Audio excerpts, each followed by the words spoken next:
Hi guys, so in the last video we successfully installed the Apache Ignite 3 CLI tool, and now let's see what commands are available and what we actually can do with the tool. So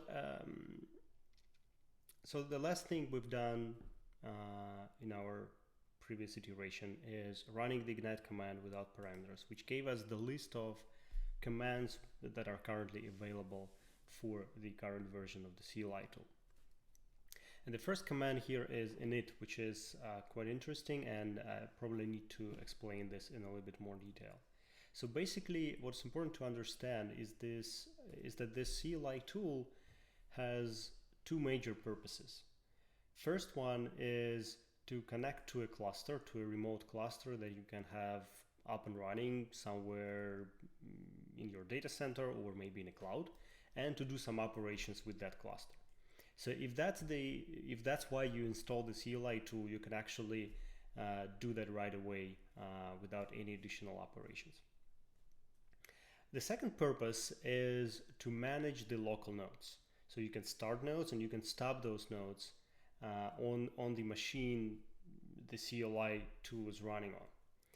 For that, you first need to install the Ignite core artifacts that are currently missing. Remember, we just downloaded and installed a CLI tool, which is only this binary executable. We don't have any actual Ignite jar files to start the nodes locally. So that's exactly what init command does.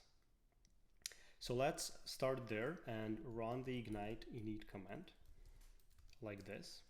It will actually go to the Maven Central and download the artifacts that are needed, along with any dependencies or anything else that might be needed to run the Ignite nodes.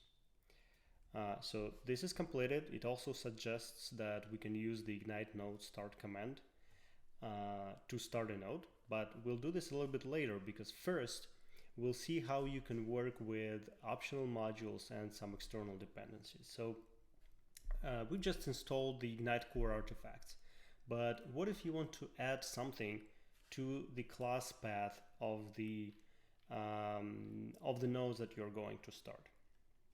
For that, let's actually go back to the getting started guide that provides some useful commands that can help us.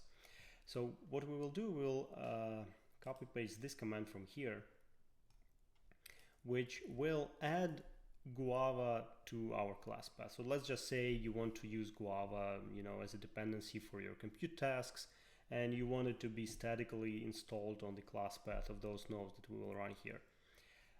So you can just use this module add command for that, providing the full Maven credentials, including the group ID, artifact ID, and the version.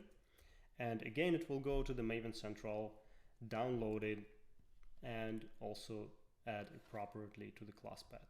And obviously it doesn't have to be Guava or anything common like that. It can also be your own code that you have deployed in your own repository. That will also work in the exact same way. There is also the Ignite module list command that shows you which dependencies are already installed, and as expected, we see Guava version 2.23.0 here because we've just installed it. This command will eventually also list the optional Ignite module. Currently, we don't have any actual artifacts for the optional modules for the Ignite 3. So we don't have anything here right now, but eventually in the future versions, you will see like a table listing all the available optional Ignite modules, which will also indicate which modules are already installed, which are not installed, and you will be able to use all those different commands to manage that as well. So that's how you work with optional modules and with external class path. So at this point, we can start new nodes, and that's what we will do in the next video. I will see you soon.